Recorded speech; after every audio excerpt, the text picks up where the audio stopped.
So thank you all for joining me this evening. I'm really happy to present. Anxiety has been on the rise even before COVID, and now with COVID, it's been 800% worse.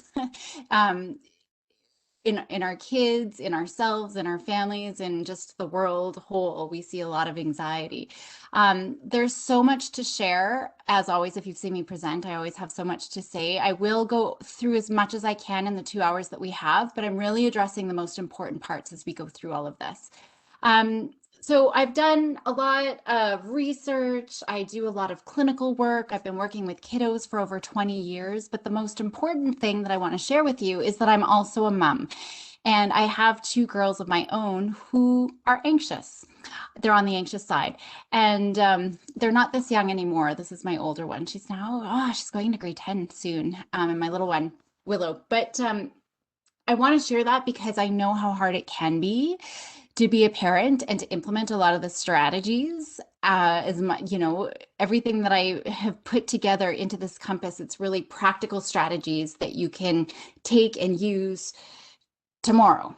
And because I think that we get caught up into theory a lot of the time. So I just wanted to share that little piece. I also wanted to say that I'm a little bit of a crybaby. This presentation doesn't make me cry too much, but if I do, just wanted to pre-warn you a little bit. So I just want to look at how important anxiety is. Anxiety, when we're looking at our kiddos, it is the most common mental health problem in our kids from kindergarten to grade 12. And it carries on, as you'll see too. It's not something you outgrow. And I think a lot of the times we think, they're just going through a phase, they'll outgrow it. But kids do not outgrow anxiety. And that's really important for you to know. Unfortunately, most kids, they go undetected for far too long. And I think we hit a point where parents realize, oh, maybe we shouldn't have waited, right? They're not outgrowing it. And unfortunately, a lot don't even get any treatment at all. And for the kids who do get treatment, they don't receive the right kind of support that they need. And we got to know, unfortunately, teens are extremely susceptible for developing anxiety, just the way their brain works. That's a whole other webinar, but they're extremely susceptible given everything going on in their brain and all the stress that they're in. And that untreated anxiety, once they hit into teenage years, that's the leading predictor of depression in teens, and it carries on into adulthood as well. So anxiety typically turns into depression later on. And actually, more than 70% of all mental health problems begin in childhood and teenage years. So this is really important. That's why early intervention is so critical, so that we can minimize those later problems with anxiety and depression. So definitely something that we need to, get under wraps. So that's why I'm so happy to do these presentations and glad that you're joining me tonight. So let's just look quickly at anxiety.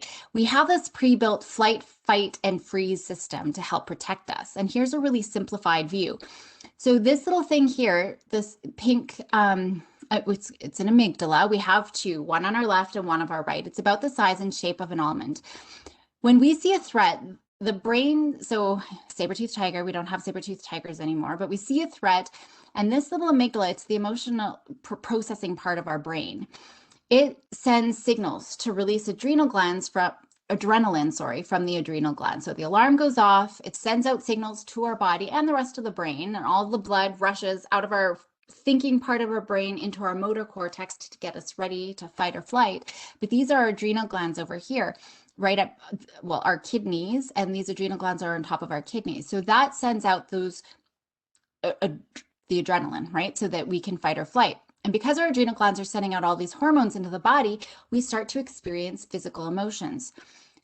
We've got adrenaline rushing through our body. We've got cortisol keeping our body powered up. And so that's why our heart's going to start feeling like it's pounding a lot faster, because all of our blood has to pump fast to get to all of our big muscles so that we can run away. And because their heart's starting to beat, we're starting to breathe differently. This is really the body's way to prime itself to protect itself by either fighting for their life or running away. And so oftentimes kids will start getting worried just about those physical symptoms, but we got to know those physical symptoms are there to protect us. And so wouldn't make sense that it's, causing any harm. But there's other things that are happening. It's not just physically what's happening in the body. Lots of things going on with our thoughts, right? We just get caught in our web of thoughts. And then behaviorally, oftentimes we might be avoiding, we might be lashing out, and I'll be talking about a few of those things. But what we need to remember is that we can't get rid of anxiety. We have to have it. Just being human means we all feel worries at some point or another. I mean, we are descendants of anxious people.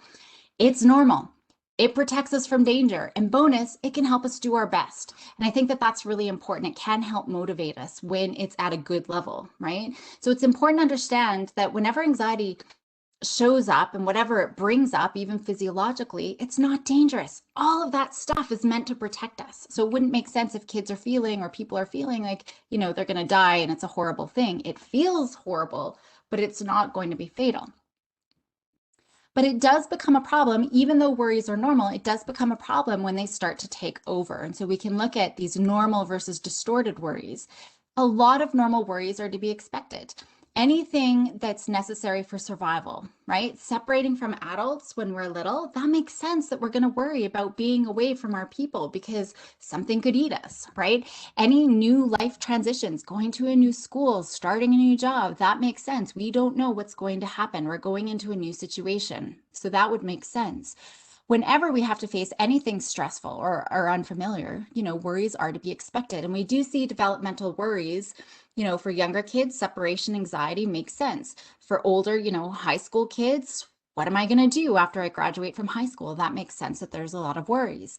So these normal worries are expected, and we need to remember that they're temporary. They don't interfere with our functioning, and kids can still be successful with whatever they want to do, right? They can go and live their life.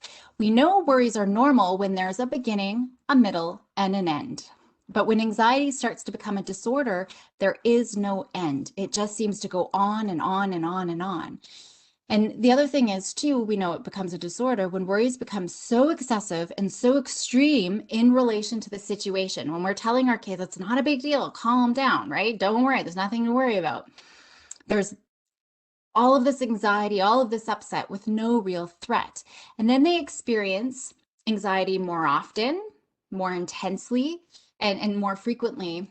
Oh, I said most days, right? And they have a hard time controlling them than other kiddos their age. And they tend to worry about more things and more to the extreme. Something really bad is going to happen. And it causes a lot of distress that interferes with their functioning, whether it's at home or socially or in different contexts. So that's how we know it becomes an anxiety disorder.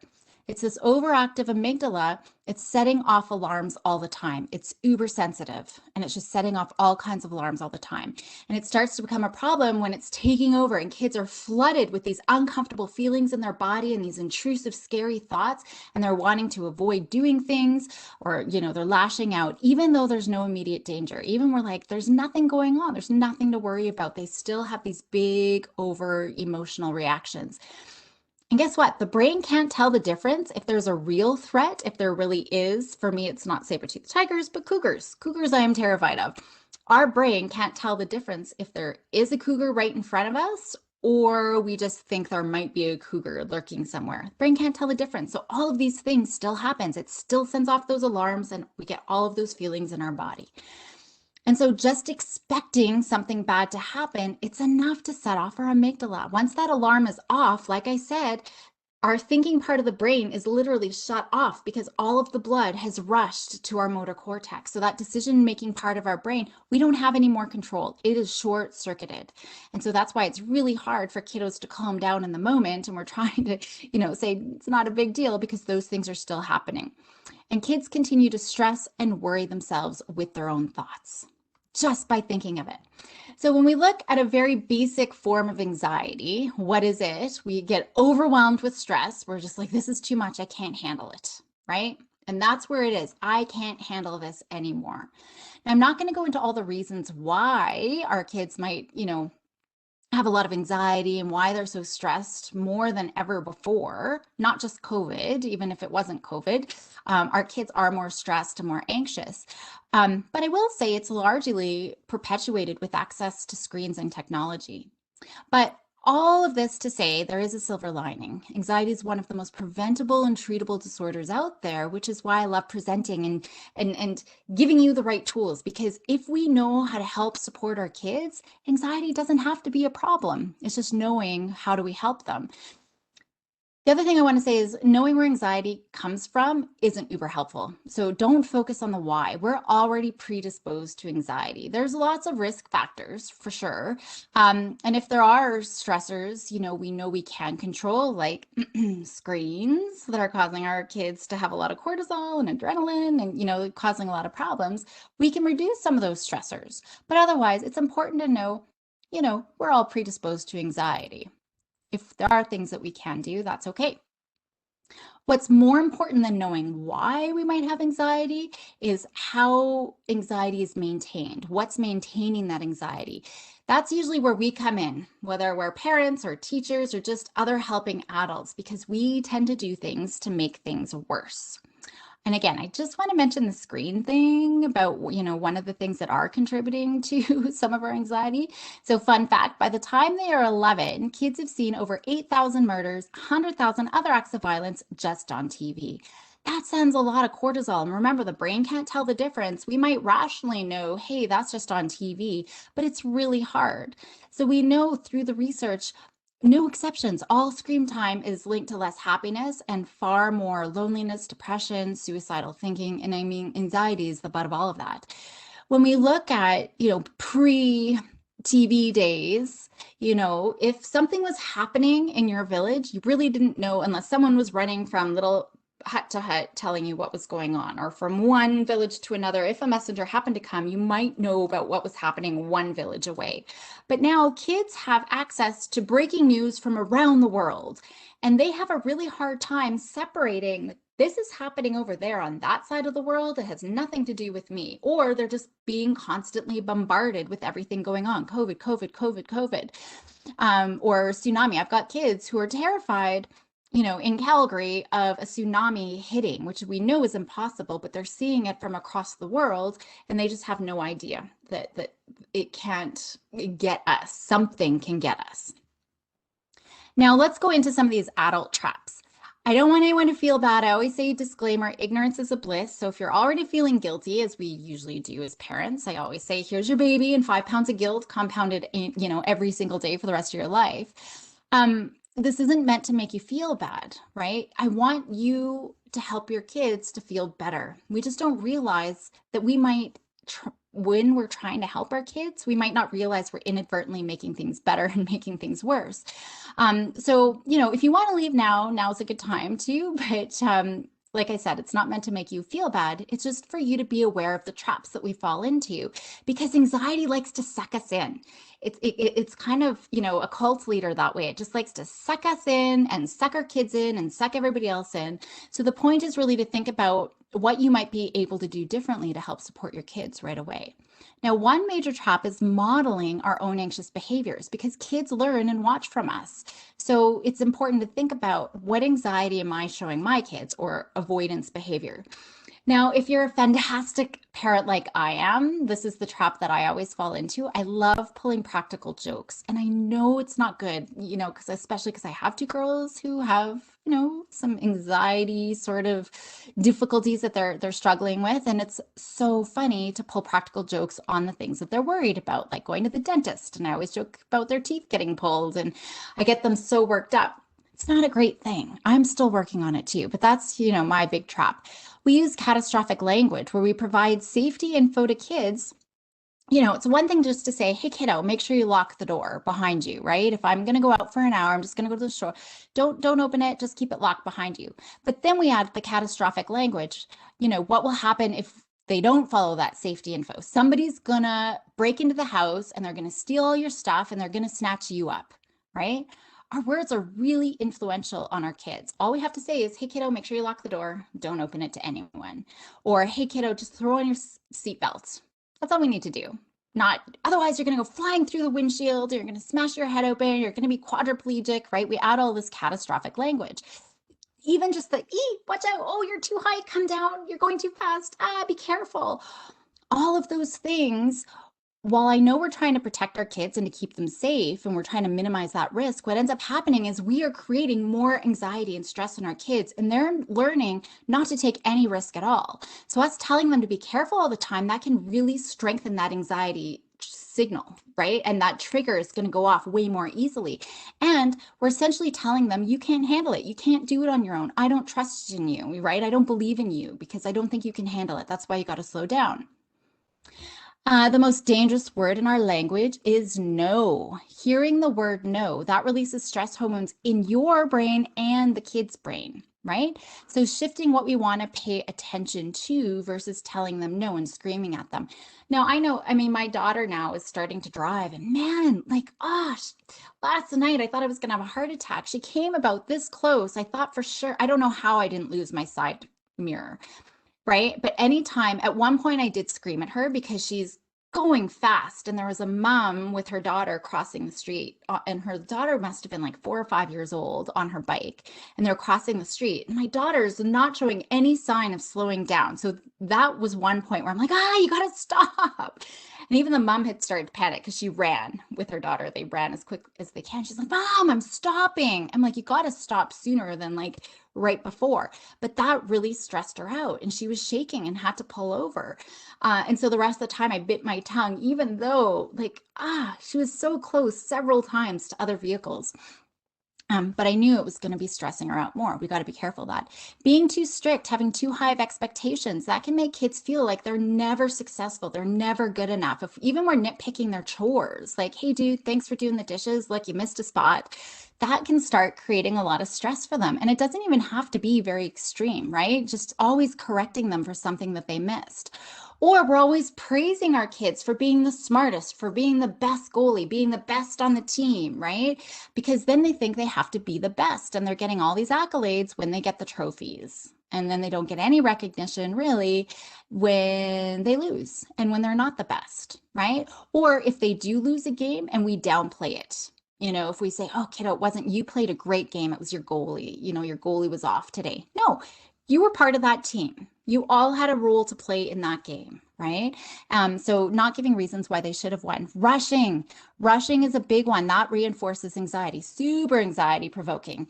So, think about how you leave in the morning. If you're like, oh my gosh, we're so late. We got to get your stuff. Ba, ba, ba, ba, ba, ba. We have this high pitched, our voice goes high pitched into this yelling sort of panicky mode. That's going to be sending all sorts of cortisol. Now that's rushing through your kid's system. They're going to be going to school stressed out. There's no thinking happening, right? So how much learning can be done in the morning? So we need to make sure we're going to school and to work, kind of not so stressed.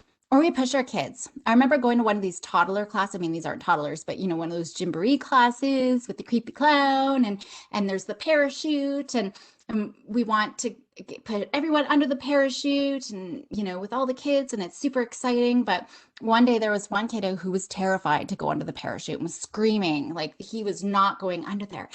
And the mom was just like, it's going to be like, this is the best thing ever. It's going to be so much fun. And she pushes him under.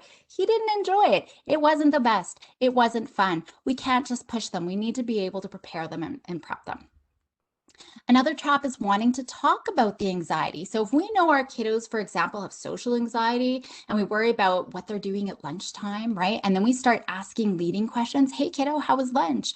Oh, who'd you sit with, right? Did you go inside? Did you stay outside? We start asking all these leading questions, knowing that they're anxious about something in particular, and we're starting to ask about them. So then it's saying, see, it is a big deal, right? We're making them more anxious. Or answering their questions. Who's going to be there? What time are you going to be home? Right? All of those questions a lot of our kids ask, that's a problem too, because whenever we talk about it, we're making anxiety feel like, see, this is a big deal if we're talking so much about it. And we're giving them comfort. We're giving them certainty, especially when we're answering their questions. We don't want to do that, right? Because we're giving anxiety exactly what it wants. Now, any reassuring that we do, and I know that this is a big one for parents, like, I thought I was trying to make them feel better. Any reassuring that we do, nothing to worry about, nothing bad's going to happen, everything's going to be okay. Reassurance is a major problem that maintains anxiety, and probably one of the biggest traps that we fall into, because then our kids rely on us to make them feel better. Remember, anxiety wants to feel better, right? And so when we do anything to help our kids feel better, or whenever they do something to make themselves feel better, outside of a situation so that they can avoid situation or whatever it is, we're doing exactly what anxiety wants. And kids aren't learning how to cope. They're always going to expect us or depend on us to help them cope, to feel better. And reassurance becomes a compulsive behavior, right? If we think about, oh no, I'm not feeling good, I've got these intrusive thoughts, I've got this awful feeling, it becomes a compulsive behavior to feel better, right? And I have actually seen OCD, obsessive compulsive disorder behavior, like, anxiety show up right before my eyes through reassurance that we give our kids. So kids might ask to make sure we checked under their beds or in the closet to make sure there were no monsters there. Just check my temperature, Mom. I just want to make sure that I'm not sick, right? Can you just check over my homework before I hand it in? Reassuring is never going to help our kids. They're never actually going to feel better. They're always going to need to ask us to feel better. And anxiety only worsens. And all it's going to happen is we're going to feel exhausted and frustrated, especially the 10th time. Yes, there's nothing, I've checked it, the doors are locked, or whatever else it is that they're, trying to get reassurance from. The other thing we say is things like, don't be ridiculous. There's no such thing as monsters. That's real for them. So they might go to bed, but that fear is still there. It's not going to go away. And now they just feel like a big baby, right? And you don't want to listen, because, well, they're a big baby anyways, and you don't want to listen to how I feel, right? And you don't understand, and on it goes. And then they start to internalize, and later on that can become really problematic when they get into, teenage years and what they can get into. And we have to remember when the brain is stressed, kids can't see it from our perspective because that little amygdala, like I said, cuts off our rational thinking brain, right? We can talk all we want, but when that amygdala kicks in and takes over that rational thinking and that rational thinking's offline, they're in survival mode. Nothing's going to happen. So they're not hearing anything anyway. It's in one ear and out the other, literally, right? So they're not going to hear our reassurances. The brain isn't learning anything, and they're just going to stay in those reactive modes. Or we ask too many why questions. Why do you feel like this? Where did this come from? So many parents come to me, why is my child so anxious? I don't understand. We're just going to spin our wheels. Anytime we're talking about it and asking why, or we're just spinning our wheels, and it makes it feel important, and we get sucked in. And it becomes this reverse hypnosis where we're getting sucked into the anxiety. Like I said, with the amygdala, we might not have any idea why we're stressed. Sometimes there is a traumatic event that we know, yeah, that's what caused that. I've got students who've been in lots of accidents and now they're terrified of driving, car accidents, and they're terrified of driving.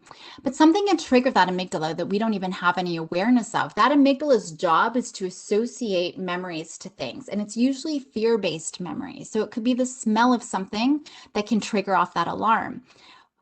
We can't change whatever is causing the anxiety in the first place. We can't even necessarily identify exactly what causes that anxiety. So it's not helpful at all to get caught into those why questions, right? We're just getting sucked into it. Now, I'll give you an example of one of those association-based sort of stories. When I was a baby, I was bit by a dog, and it was quite bad, and it was a German Shepherd. It was quite severe. I had to go to the hospital. My whole life, I was scared of dogs, big, little, but especially the German Shepherds. Actually, even just the other day, we had one at the dog park running towards me, and I was like hiding behind my husband. So still German Shepherds trigger something for me, but I was a baby. I have no conscious memories of that, but my amygdala remembered. So it created that association, even though I consciously cannot ever remember. And I was scared my entire life of dogs. And it wasn't until I was older that my mom said, oh, you were bit as a baby. She was telling the story. I'm like, I had no idea. I'd never heard that story before. So that made sense why I was scared of dogs. All those years, people were like, it's okay, it's friendly, but I just couldn't shake off that feeling. But we can't get rid of that, and even the other day with the German Shepherd, I can't get rid of that fear-based story.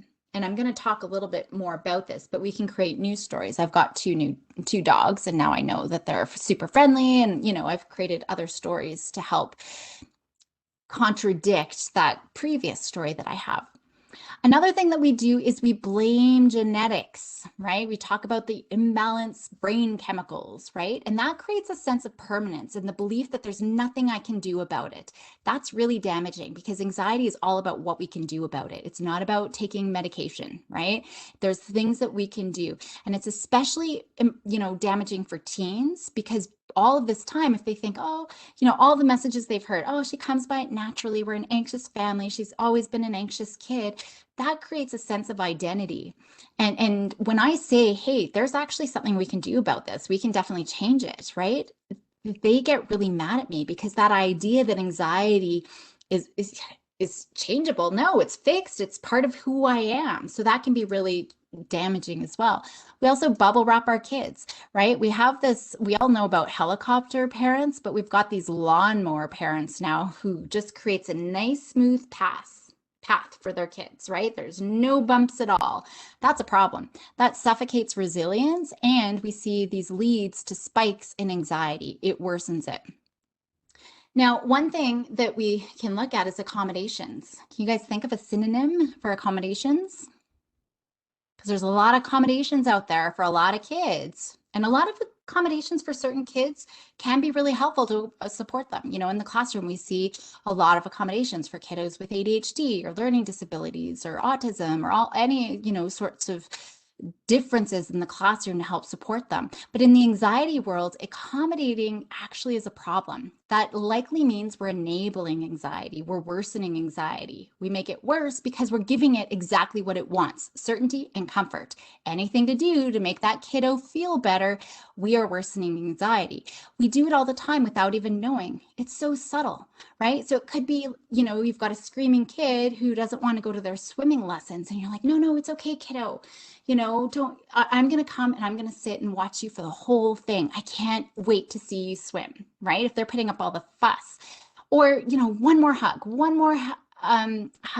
kiddo, and then you can go into school, right? But one more hug turns into 2 hugs and then 3 hugs. And now you need to have someone meet you at the door to the school. And now your kiddo has to go hang out in the principal's office first for the first half hour of the day, right? And then sometimes they're missing school. And I've had kids who've missed 1 day of school, a week of school, and now it's been 6 years since they've been in school because the school avoidance, it starts so subtly.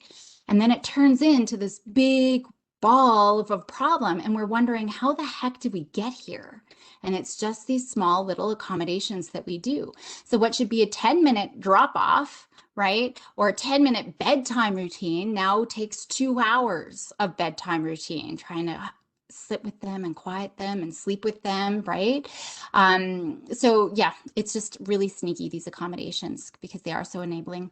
And I know as parents, it can be hard. We want to help our kids feel better, right? And so we say things like, you know what, kiddo, here, let me help you with your homework. Let me check over. Let me make sure everything's going exactly how it should be going. Like you're on the right track, so you don't have to struggle. But things don't, happen that way. They're never going to learn how to do things on their own. They need to learn to cope to be successful in life. So when we're checking over homework, or, you know what, let me go talk to your teacher, right? We'll make things better. We'll go talk to the teacher or another parent, if you're having a social problem. Or, you know what, kiddo, you don't want to go on the bus? I'll drive you, kiddo. It's okay. Or, hey, why don't you go on the sleepover and just text me anytime. Take your iPad, and if it's 3 o'clock in the morning, if you want me to come pick you up, I'll come pick you up. Okay, kiddo? Right? Us jumping in reinforces the worry. And that's a big deal, right? Because we're saying, see, it is a big deal for you to sleep over, and I don't think you can handle it. So I will come in and I will swoop you up and take you away and make you feel better. All of that is going to reinforce anxiety. Anything we do to help them feel better reinforces that anxiety. And we're reinforcing that message, you can't handle it. But guess what? They already feel like they can't handle it. That's exactly what anxiety is telling them. So therefore, they're becoming really dependent on us all the time to problem solve for them. And when we create dependency, when we've got all of these traps going on, we are actually harming our kids' brain development. We're robbing them of critical developmental opportunities to tolerate discomfort, to learn how to manage those worries, to be able to face challenges and situations on their own. And that's critical for anxiety management. So us jumping in to help them and to try to fix it and problem solve, that can actually harm them. For one, like I said, we're changing their brain development because they can't make those problem solving connections. And then their learning is limited. They just can't do those things that we want them to do. And they can't soothe themselves and calm themselves and figure things out for themselves. And what ends up happening is that we ingrain anxiety because those connections aren't being made.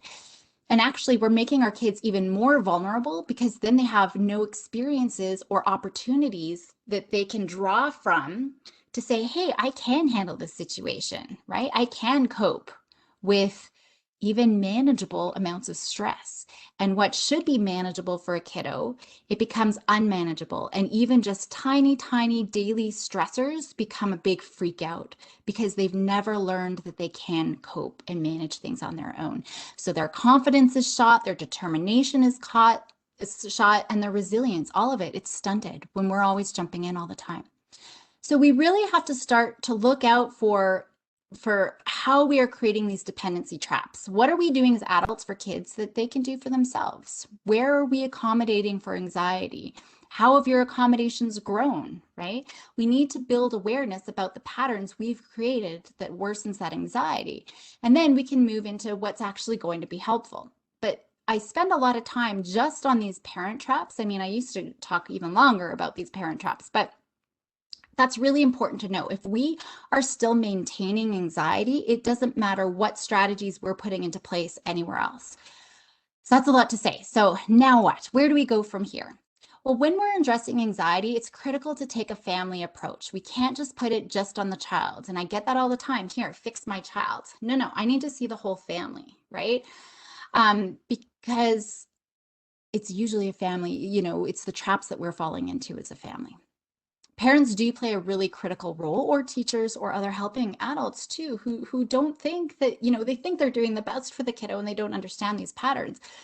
But when we're looking at the development of anxiety, even the rules that we make can really be contributing a lot to that anxiety. So it really is a family approach when we're looking at this. And we know that stress and anxiety is contagious. They can really catch it from us. So I always give this warning. We can't place too much emphasis on the individual child alone. There's so many reasons why that I don't have a lot to get into just because this is a really short webinar, but the key is to know that it really is a whole systems approach where we're looking at the teachers and the family, whoever the family is involved, and I mean, even bigger issues too. I mean, society-wide, what could we be doing? But really, based on what we're doing, it's within your circle of influence. So I want to jump right into this anxiety compass that I've developed. This highlights the key things that we need to do to be able to tame our anxiety gremlins. There's really a lot. I mean, I have a masterclass around this where I go deep into each of these areas, and it's over 20 hours. So, in 2 hours, I can only briefly introduce each of these. But if you are interested in learning more about this, I'm definitely happy to go through it and share you my masterclass as well to go into this in great detail.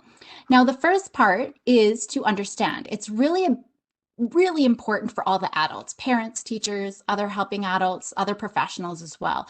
We need to understand anxiety and how it shows up. That's going to be really important. So first, we got to look at how does it manifest. Now, there's lots of different ways how it shows up. First is through affect. That's our emotions, but also all of those physical symptoms. Headaches, tummy aches, sore throat, needing to have the water bottle. I feel like I can't swallow, needing to go to the bathroom all the time. There's all of these other things that end up happening that goes on. And that makes sense because when our amygdala rings its alarm, it signals our adrenal glands, which are on top of our kidneys right here, which causes all sorts of physical sensations. Our heart has to start beating because all the blood has to get to our big muscles. And when our heart's starting to beat, the oxygen has to help support that blood. So we're breathing way faster, way more shallowly. Then we're going to feel dizzy. Our system can't digest food, so it just sends chemicals into the stomach, just to get the food just to sit there. So then our tummy feels sick, or it wants to eliminate just everything, get it out so you can run as fast as you can. So that's why we need to feel like we got to go to the bathroom. All the blood's running out of our extremities, so we're going to feel tingling and weird things in our hands and our feet. We're going to start sweating. There's so many different things that end up happening. So that makes sense. When that amygdala rings, we're going to feel those physical sensations. But this is, the problem with the physical sensations is kids start worrying about feeling sick, or about, I've got a woman who's always covering herself up because she turns red, and especially in her chest and neck area. So she's always wearing scarves and turtlenecks, even when it's like 30 degrees out, plus 30. She starts worrying about that. The other thing is, this is where the reverse hypnosis becomes a big problem too. Oh, you're sick. And especially with COVID, it's so easy to be like, oh, you should stay home from school today. So now we're reinforcing that anxiety. It also manifests through our thoughts. All those what ifs, right? And feeling like I can't handle it. Something's bad is going to happen and I can't handle it. Everyone's going to laugh at me. That also leads to behaviors. We see a lot of different kinds of behaviors, which I've got listed here and will be in the handouts as well. Now, there's different kinds of behaviors, right? Some are internalizing. That's essentially, they are increasing their own distress, and it can affect their eating and their sleeping and their self-esteem. We might see the irritability and crying and trying to avoid things. Or we have the externalizing, acting out behaviors. That's where they're increasing everybody else's distress around them. And we might see things like stealing and lying, and they're just yelling and being, all arguing. And I often have so many parents, I don't believe in this diagnosis, by the way, oppositional defiant disorder, but I have so many parents who come to me wondering about ODD. But every single one of my kiddos with ODD, and you know what? I've even been punched in the face and my glass is broken. And granted, I was in a facility and security had to come. So it was in one of those kinds of places. But every single one of those kiddos that I've worked with, there was underlying anxiety. So I want to show, hopefully this works. We didn't actually practice this, but if it doesn't work, that's okay. I want everybody to eat burger and fries.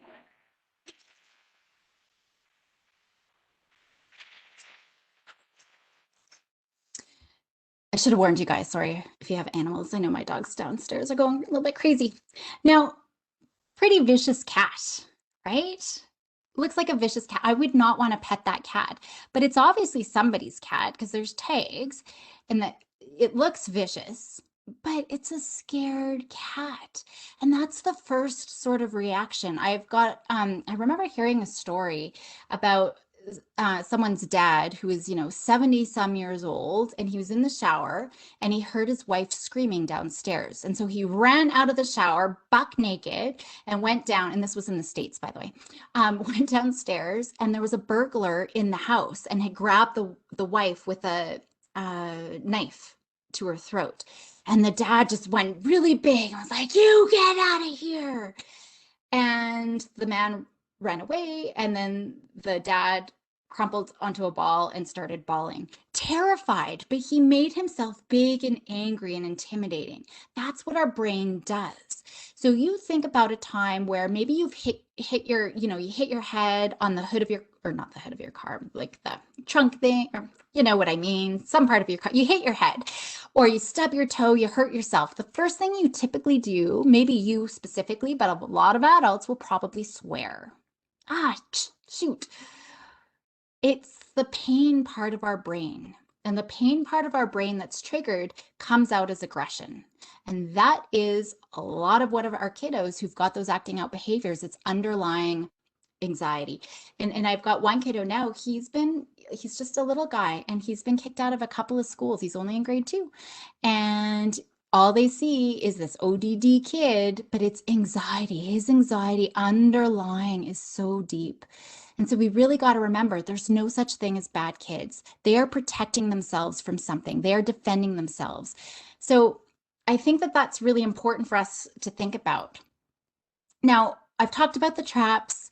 if you have a thorough understanding of what anxiety is, all the physical things, how it shows up and how it shows up in your kiddos, right? Is it some of those behaviors? And there's never any one thing. It could be a mishmash of everything where they're crying and they internalize and they're withdrawn and then they act out, right? There's lots of different ways it can come out, but that's going to be critical because if you don't understand anxiety, you're never going to be able to respond in a helpful way. So that's why understanding it is so important, so you know how to respond.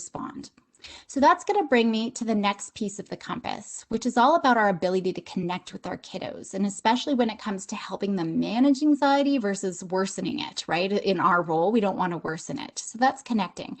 Now, we hear so many stories of people who went from rags to riches. They were just had all of these incredible successes, right? There's movies made out of them, Hallmark movies about all of these people who just beat all odds.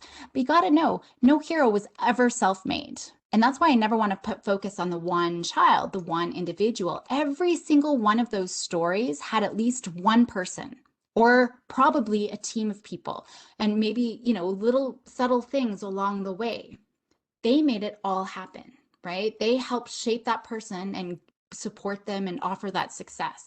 So we can't expect anything less from our kiddos. And now I'm not going to go into all of the people that need to be in the village of resilience, but they need to have lots of connections and lots of the right connections. At schools, when I, teach with consult with schools and teachers, I always say it would be great for a kiddo to have multiple adults that they can go to in the school, right? I know I can go to Mrs. A for math and Mrs. K for reading, and I can go to the secretary just to share whatever my craft was because she loves, looking at my craft. We want our kids to have lots of people in their lives, even if they're annoying to you, even if it's in-laws, right? The most important connection we can make is to be an effective emotion coach. And that's going to be the most important thing for you to remember, especially when we think about our patterns and how do I typically react to my worsening anxiety. This is what we want to focus on. So it's just like when our kiddos learn, an instrument or a sport. We can teach them, we can give them lots of hints, hold yourself like this and hold it up or whatever it is that we're doing. But we can't go out onto that field. We can't go up onto that stage and do it for them. We can give them some guidance and we're there to support them, but we can't actually go and do it for them. And I think that that's really important. How we respond makes all the difference. So one thing that we can look at is these things called mirror neurons. The brain can't tell the difference. So we've probably heard of the phrase monkey see, monkey do. And what we found was there was a team of researchers. They hooked up the monkeys' brains and they were looking at when monkeys do different actions, what part of the brain lights up. And one day there was a researcher who was in the lab eating his lunch and he was watching one of the monkeys and he saw the monkey's brain light up, the part of the brain for eating. And he looks and the monkey's not eating, but the monkey's watching him eat. And so that's where the phrase monkey see, monkey do came from. The brain can't tell the difference versus you eating versus me eating. And so that's something that's really interesting. And that's why be careful, oh, you're too high up in the tree becomes a problem because we are now mirroring those kinds of things. So your facial expressions, your hand gestures, your volume of voice and pitch of voice, they all have an impact on your kiddo. So if you're showing confidence when they're up in the tree, yeah, great job. Wow, you went so high, right? You did it. You're such a great climber. Even inside, you're like, oh my gosh, you're gonna fall. Show confidence, feel confidence. That's going to be really important. It's just like when we yawn, right? One person, yes, and then we feel that, that we need to yawn too. It's the same sort of thing. So this whole workshop is, one piece of this piece, if nothing else, well, there's probably something else that I'm going to tell you. This is going to be really important. You need to be an effective emotion coach. That's what's going to help you come out of those bad patterns. Now, this is a whole workshop on its own, how to be an effective coach, right? There's a lot of important steps to be there, but from this section, the most important piece is really listening. And like I said, I address all of this in the masterclass, but if you do nothing else, when they're upset, when they're distressed, when they're anxious, just sit with them. Don't do anything else. Let them share their pieces, right? As adults, we want to jump in. We want to try to fix things. We want to try to cheer them up. We want to make them feel better. Remember what happens when we try to feel them better? We're making it worse for them, right? So remember that anxiety trap piece and your patterns of behaviors. We just need to let them sit with it and allow them to recognize how they're feeling. That's going to be really important. If they can recognize how they're feeling and they can sort things through, you listening, you reflecting back what you hear, that's helping them process their emotions. So you don't need to do anything else other than just sit. And if you feel like you need to say something, just say what you heard them say. Repeat back what they said. That's going to help them process everything, right? And you can ask, so what are you going to do? Oh man, your friend said she doesn't want to be friends anymore. Or, oh man, you've got a big test tomorrow. What are you going to do, right? It's all about empathy and then asking them how they're going to cope. Right? But they do have to have other skills in the compass as well. So that's, going to bring me to the next piece of the compass. Actually, I think I'm actually going to be on time and have time for questions today. Because we're going to be asking our kids to do really hard work to cope with anxiety, we have to make sure they're inspired, right? We have to have their buy-in. That's essentially what this is, their motivation, their buy-in for it. This is foundational. If we don't have their buy-in, the rest of the work on this compass is null and void. We're not going to get anywhere. Buy-in is so critical. So we have to avoid resistance because that's what already they're doing. Anxiety wants us to resist and avoid things that are scary, right? Because it is scary. And that's going to outweigh anything else. So getting their buy-in is going to be important because they're not going to follow through. Or they might say, yeah. No, not today, Caroline. I get that all the time. Yeah, I want to work on my anxiety. And then I tell them what they're going to do. No, I don't feel like it today. Right? And they back out. It's too scary. So I got to get their buy-in. I actually just had this the other day. Mom might be watching, where she was in my office and we were working. I'm like, okay, I want you to go into the next room and I want you to go in there and go, ta-da. And she's like, no, I don't feel, no, that's horrible. There's no way that I could do that. And it was another kiddo doing an assessment in the next room with another psychologist. She's like, no, there's just no way. But we didn't have her buy-in. And then we got her buy-in. I can't remember what mom bribed her with. It's not a bribe, it's a reward, right? We're motivating them. And then she went and she did it. And the mom was impressed, like, wow. And I was impressed. I really didn't think, because she's like, no, there's no way. There's no way that I could go do that. So we have to make sure that they're at least, if not confident, at least bought in, right? There's something they're willing to work for. For my daughter, Grey's Anatomy, I can get her to face any fear with Grey's Anatomy. She actually has their vaccinations tomorrow, and I am letting her out of it. She's terrified of needles, but only because she's also even more scared of social interactions. So calling people, talking to adults. And I said, these are your choices, kiddo. So you can book your own vaccination appointment with your family doctor, or you can go get it at school. So which one do you want to do? And she's been waiting and waiting, but today she actually called. This morning she called the doctor's office and made an appointment for herself next Monday. That's terrifying for her to do that, right? To pick up the phone and talk to an adult, and she made her own appointment. So she still has to get the vaccination. That's not an option, but she was able to make some of those choices. But anything else, yeah, Grey's Anatomy, she will do anything for Grey's Anatomy. So they have that confidence and willingness to face their fears. We got to make sure that's stronger than the anxiety in the first place. So that's going to be important. Now, part of that buy-in is to ensure that they understand what anxiety is, how it works, how their brain works, right? So it's becoming a brain and anxiety expert. Now, part of that is understanding that we can change our brain. We can change how smart we are. We can change how good at math we are. We can change how good of a writer we are. We can change how good at Roblox we are. Our brains are designed to change for us to be successful. I'll repeat that again. Our brains are designed to change for us to be successful and to be as successful as we can be. The brain is just like a muscle.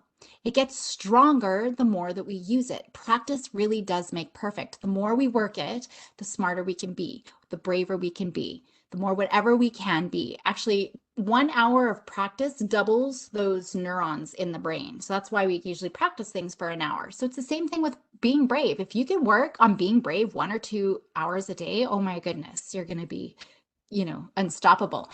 Whatever's not used, the brain prunes itself, meaning it literally cuts away those connections. And so that's why when we're falling into those anxiety traps, we're cutting away their problem-solving coping connections. We don't want that to happen. And when it gets into teenage years, well, past teenage years, into adult years, it's so hard. We can't necessarily grow back those connections that are now pruned off. And so that's why we see so many adults who are now in a lifetime cycle of anxiety. They just can't overcome it. They still can, there's still hope, but it's so much harder as an adult. And that's why the early intervention is important. But that's why we want to teach our kids our brain. Now, we're not going to share this to scare them, right? We want to empower them. So that's going to be really important too, how we teach our kids. And then, of course, we got to get our kids to focus on what's most important to them, right? And where anxiety gets in the way. And one of the things that I love to do, actually, I used to have a slide on this. I cut a lot of my slides out just to make sure we've got time. But you can get a piece of paper and fold it into two, right? And you can write about all the triggers of my anxiety, all the things that stress me out. So dogs and dentists and needles and writing tests and introducing myself to a new person. And then on the inside, we can write all the things where anxiety gets in the way. I can't have a successful sleepover. My mind goes blank during a test. I freak out every time, I see a needle. I'm a big crybaby, whatever it gets in the way. So we can literally see how anxiety is getting in the way of life. So there's lots of different things that we can do experientially. So sometimes it's enough to say, I just want to go to a sleepover. I don't want to feel like a baby anymore. I'm tired of turning red all the time or being worried about turning red and having to wear scarves all the time. Sometimes that's enough, but sometimes they might need that external reinforcement, like my daughter, Grey's Anatomy. And if it's really scary, if I throw in a bag of nibs for her, she will do anything, right? So sometimes those external reinforcements can be really helpful. The next area is externalize and expose. And so there's key pieces here. Anxiety can be really overwhelming and we can get sucked in and all tangled up with it. And when we believe the story that comes along with it, that can be a problem, especially, and again, if we play genetics, blame genetics, we get entangled and we believe that anxiety really is part of us. It's not that far from far of a jump for a kid to have a thought and believe that thought. And most of the time, it's just like the minute I have the thought, I believe the thought. I see a tsunami and we're going to have a tsunami. Oh my goodness, it's dark. There's a monster under my bed. It's got to be true, right? There's not a far jump for a lot of our kiddos. And I see it all the time where kids will do something bad and then they think they're bad, or they have a bad thought and then they think they're horribly wrong, something's horribly wrong with them. And just so you know, kids and teenagers, and actually us as adults, have horrible thoughts all the time. Now, if we're more sensitive and anxious, we are really going to be more fearful of those thoughts and buy into the story that something's wrong with me than anybody else. So we really have to separate ourselves from that anxiety and from those thoughts that we have. That's why we are externalizing it. We are not our anxiety.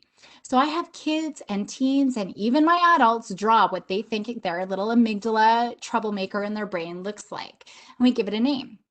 If we can name it, we can tame it. It's just like if you find out you've been sick and sick and sick and sick, and now you find out there's some medical explanation, well, now we know exactly what we need to do, right? It's the same thing. If we can name this little mischievous amygdala anxiety maker, we can tame it. So I've had lots of names like Darkness. November is one of my favorite ones from one of my young adults. Stripe and Bob, right? Bad Seed. It's important that I let kids do it. Sometimes they just want to call it anxiety and amygdala, and that's okay. So these are just different examples. I personally love Gremlins. Just because, like with worries, if we feed it at the wrong time, they become these nasty creatures. Because, Gizmo is cute and cuddly, and he really does try to protect his boy, right? And that's what our amygdala's job is meant to do, to really protect it. But when we feed it at the wrong times, it turns into this nasty creature who tries to take over and ruin our lives. If the gremlin's too scary for your kiddos, if they're a little bit younger, you can use other stories. I also love How to Train Your Dragon. Because at the beginning, remember, the dragons are all scary and all the Vikings want to kill them because they're destroying they're eating their sheep and destroying their homes and ruining their life. They want to get rid of them. And so many of my kids will say, can't we just get rid of my amygdala? Well, Hiccup realized, hey, wait a second, we can actually train these guys and tame them and they can be helpful for us. They can be our pets, right? And so that's essentially what we want to do. And so we can use these kinds of examples as well. How can we go there? Now, once we externalize it, we got to expose it. So just like gremlins, they didn't like being, light shining on them. And that's how essentially they were able to get rid of them, by shining all those bright lights on it. And they don't want to be exposed to that bright light. So it's just like anxiety. It doesn't want to be exposed. It wants to be that silent cult leader where it sucks everybody in and doesn't want people to know that it's sucked in. And most people don't realize that they're sucked in, but that's kind of what anxiety does, right? So when our trickster amygdala sets off that alarm, when we expose it, we understand, I know exactly what's happening in my body right now. No wonder I feel sick, because all of that acid is in my tummy right now. No wonder I have a headache. All the blood has to pump so fast, all of my different parts of the body. So once we understand those things, we can have more adaptive thinking. Oh, I'm not going to die.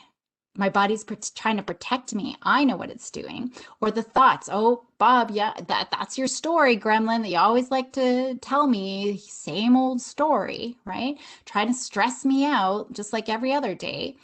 We understand what is happening. And that's why understanding anxiety is so important. When we can externalize it and expose it, kids can start thinking a little bit more adaptively. So we don't have to be, living a chaotic life and always wondering, is today the day of the fire bell, or whatever else is going to happen? And once we have that, we can expose it, and then we can start distancing ourselves from it. And that's going to be really important. And that's where we will get to the distancing, but accepting and unwinding can be really important. This is one, you're going to actually see a lot of overlap, and especially in the master class where we dive deep, you see a lot of overlap in each of these areas.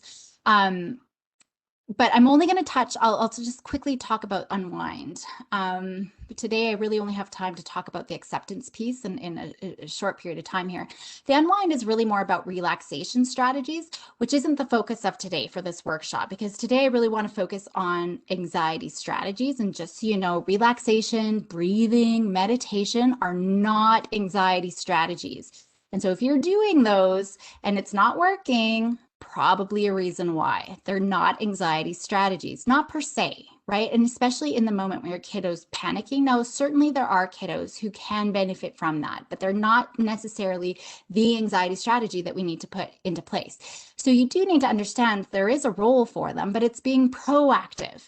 When they're already calm, that's when we want to practice those strategies to help calm the overall nervous system and make that amygdala less trigger happy. That's why we practice those, but never in the heat of the moment. So those are really just proactive strategies. And so I do talk about it when they're already calm. But they're not, like I said, what I want to talk about right now is acceptance, because really we probably have heard so much about relaxation and breathing and all of those things. So I don't want to focus on that too much. I want to focus on new things that you haven't heard. And, that's not the main priority here. Now, these dials are really important to remember, especially when it comes to anxiety. As I've said a few times, we can't get rid of the anxiety. We really have no control over the anxiety. So if we look at our anxiety dial here, it's really important to know we have no control of it. Kids will say they want to turn it down. We can't turn it down. We have no control over it. Actually, sidestep, there's one thing that we can do: exercise. Exercise is the only thing that can actually help calm that amygdala down. Talking to it, rationalizing to it, it's not going to help. It's just going to make it worse. Exercise, though, can help. Otherwise, other than that, we really cannot turn that anxiety down. We don't have any control. And so when we don't have any control over something, we have to accept it. We have to accept the fact that anxiety is there. It's kind of like that unwanted party guest. So let's say you're having a big party, COVID's over, everybody's coming, your neighbors, your family, your friends, people from around the world that you haven't been able to see in 2 years, everyone's coming to this party. But there's also one person you really didn't want to have there because, that person's a loudmouth. They're going to eat all your food. They're probably going to spill their wine on your carpet. They're going to just take over and just be super annoying. Now, you can spend your time trying to keep that house guest out, but this person is so annoying that they just won't take no for an answer. So they're going to run around your house. They might even throw a brick through your window, try to make a big scene, right? They're going to go get one of those horn blower things and make loud noises, right? But you're going to spend your whole night trying to get rid of this person. Guess what? That person eventually leaves, but so do all your guests. And now you've missed your whole party.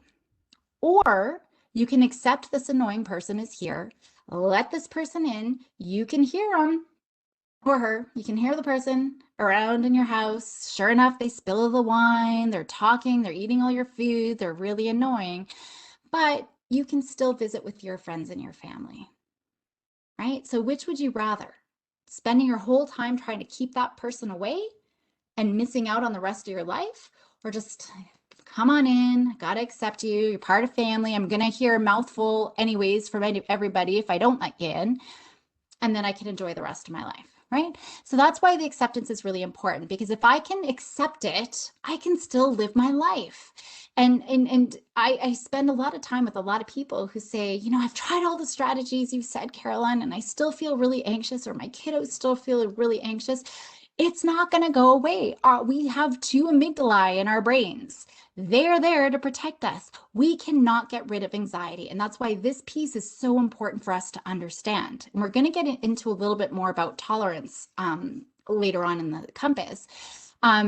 But that's why we need to be able, we can control how much we accept it, right? Are we going to spend our lives trying to get rid of it? Or we're just going to bring it in and live with it anyway? That's where we want to get to. So part of accepting is detaching. And this is where we start to see some overlapping here. Once we detach, then we can enhance our thinking. And you're going to see some of that. I'm not going to get too much into the enhance in depth in this class, but it's a good idea just to think about it and give you some strategies to start detaching. Now, one thing you got to think about is our thoughts are not trustworthy. Okay. And so one of the questions I ask parents all the time, actually, I don't even think I've got this slide in here. Just because we believe something is true, we got to really think about it. Now, I like to ask different questions. So first response, first thing that comes to your head, what color is a yield sign? So a driving yield sign, if you said yellow, you're incorrect. And I don't have the slide here. Out there in the road, if you look, it's actually red and it's white. If you knew that, then yay, pats for you on your back. But if you said yellow, they used to be yellow, and just because we believe it doesn't necessarily mean it's true. So we can make a list of things that we used to believe or others used to believe that aren't true anymore. So for example, there was a time where people believed the world was flat, the earth was flat. And literally, if you walked to the edge, you would fall off into outer space, which I think is incredibly, amazingly cool. I wish that were true. And apparently some people believe it's true again. But we know, even scientists believe that was true at one point, but it's not true anymore. Just because we believed it was true doesn't mean it is. Okay, how long do you think it takes for gum to digest if you swallow it? I learned 7 years. Some people learned forever. It stays in your stomach forever, but it's no more than a week. Just because we were told something doesn't mean it's true. How much of our brain do you think we use? Now, Hollywood would want us to think that we use 10% of our brain, right? And there's lots of movies out there like Glass and Split and Unbreakable, right? Where we normal folk only use 10% of our brain, but those mega human superpower people, they use all of their brain, right? No, guess what? We all use all of our brain, not just 10%. We use all of it. What did you learn that camels store in their humps? So I usually do this in big crowds before COVID, and there's always a teacher who ruins this for me. I learned water is in their humps. I remember going to a zoo in grade 5 and my grade 5 teacher teaching me water is in their humps. It's actually fat. Do you think our brains are bigger or smaller than 10,000 years ago? Oh, someone knew it was fat. There we go. Bigger or smaller than 10,000 years ago? Our brains are shrinking, guys. They're smaller than they were 10,000 years ago. Toilets. We would think that they're pretty germy, and I'm talking about public toilets here, okay? But they're relatively clean. They get cleaned all the time, right? They're actually pretty clean, especially when we compare them to something like our cell phones. Our cell phones have 10 times more germs than toilets. That's pretty disgusting. So we can do this exercise with our kids and teach them just because we believe something doesn't mean it's true. Remember, having the thought and it being true, it's not a far jump for our kids, but we got to separate that a little bit. And even things that we might have learned from our teachers or from other adults doesn't mean it's necessarily true. And same thing with our thoughts, right? And most of the time, they're unhelpful. Now, I often talk about how our thoughts can be like conspiracy theories, which is essentially the first draft of the worst case scenario. If something happens, it was conspiracy theory, like anything that we don't know about, the unknown, we usually make a story and it's usually a scary story. And that's what anxiety does. If we don't know what happened to mom and dad, they're 5 minutes late. Oh my gosh, they must be in a car accident. Our brain will automatically go to that conspiracy story. And it's going to try to convince us it's true. And so we start thinking about it and then we're getting sick and oh my gosh, we've got this impending doom, right? And we'll work ourselves up into a frenzy. And 5 minutes later, mom and dad show up and there was just traffic or they had to stop to get some ice cream or whatever it was, right? Conspiracy theories help us understand things we can't explain, especially scary things. And people who believe these conspiracy theories, they tend to believe it's going to help them prepare for whatever scary situation is going to happen. And so then we start justifying our thoughts and we start thinking, oh, worrying is really going to help me because it's going to help me figure out that situation. That's what it does. It sucks us in. It's not true, right? But that's what it wants to do. Anxiety wants certainty. It wants to know for sure. And so that's why it creates those stories. So kids might see these things, but and they might even try to convince us. And that's where that again, that reverse hypnosis happens where we start sucking in, oh, maybe you are sick. You know what? Maybe you should stay home. Maybe it's COVID. We got to be careful, right? That's a key trick that anxiety wants to do. It wants to suck everybody in, trying to convince us it really is real. I remember taking a girl down to the park by my office. She was terrified. She could climb up on the monkey bars, but was terrified of coming down. But she kept going up, but she always needed an adult to come down. She was an older kiddo. And so we went to the park and she went right back up and then she started panicking, having a panic attack. And at first I'm like, oh, what did I do? Why did I let her up there? And I started feeling myself getting sucked in. And then mom had already started freaking out. So that's when I'm like, oh my gosh, what if she falls and breaks her arm, right? And on my watch. But I realized I'm getting sucked in. So I told mom to leave, go back to my office. She was very reluctant, but she left. As soon as mom left, the little girl's like, well, now what? I'm like, well, I don't know. I'm not helping you down. So I climbed up there with her and I'm like, you get down first and then I'll come down. And she still panicked a little bit. But I was initially getting sucked in and I almost caved and was like, okay, kiddo, I'll help you down. But that would have made anxiety worse. She had to figure it out. And once she did, she's like, oh, that was way easier than I thought. She never had the opportunity to get down on her own first. So if they're holding on to, no, no, no, no, okay, so it wasn't COVID yesterday, but today for sure it's COVID. Or maybe I didn't fall yesterday, but today for sure I'm going to fall, right? They're trying to convince us. So we can talk about how our thoughts can trick our brain. We can talk about how our eyes can trick our brain too, even if we see it. So what I want you to do here is I want you to keep your eye on this plus sign in the middle. So just keep your eyes there. And as you go, can you see the green dots going around? Hopefully you can see the green dots. Now there's no green dot there. If you follow it around, the green dot disappears. But if you keep your eye in the middle, you see the green dot. Our brain doesn't like that incomplete circle. And so it fills in the gaps. And in this case, it fills in the gaps with the green dot. Now, optical illusions, I love doing these with our kiddos, looking at which cup looks bigger. The one on the bottom looks bigger, way bigger. But when we look at how to measure it out, it actually takes 4 squares and this takes 4 squares. They're the exact same size, right? Our eyes are playing a trick on our brain. This one you might actually be able to see. I like the big screen where you can't necessarily see. But what do you see in this one? Probably a face in a mask is what you see, right? But it's actually 2 people kissing. Can you see 2 people kissing? And if not, let's see if I can draw. Maybe. I don't want to mess. Okay, so here's the man's nose and his mouth and his eye. And then there's the woman's eye and her mouth. Oopsies. Oh, I can't do it. Anyway, hopefully you see the two people kissing now. Let's see if I can undo that. Yeah, because I don't want that face on all my slides. It's two people kissing. Now you can't unsee it. I can never see the one face anymore. So it's just, this is what our brain does. Actually, I could probably take those off now. Our brain wants to organize the information into a whole. So we can see a white triangle, an upside down white triangle there, but there's no white triangle there. That is kind of what our amygdala does. It fills in the gaps. So when we're faced with something unknown, our brain fills in the gaps. And it's usually the scary conspiracy theory.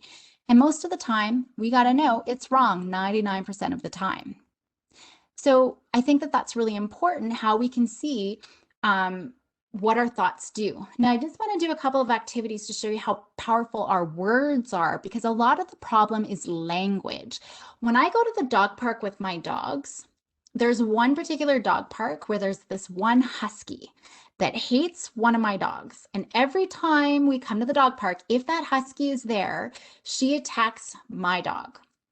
And so I get to the point where I'm like, oh my goodness, like what time is that? I got to avoid going there at that time because it's awful, right? And I don't like it. I start getting nervous. And so I start thinking about, okay, I don't want to go at this time. The husky's usually not there. Do you think my dogs ever think, oh my gosh, we're going for a walk? Which dog park are we going to? What time is it? What are we going to see that husky? They don't care. They're so excited, you know, they hop into the car. They're so excited to get to where they are. They jump out of the car, they go to the dog park, even the exact same place that they were attacked before. They're so excited, not thinking about it. The only time they ever think of that husky is when the husky is bolting towards us. Even my other dog is scared of her now.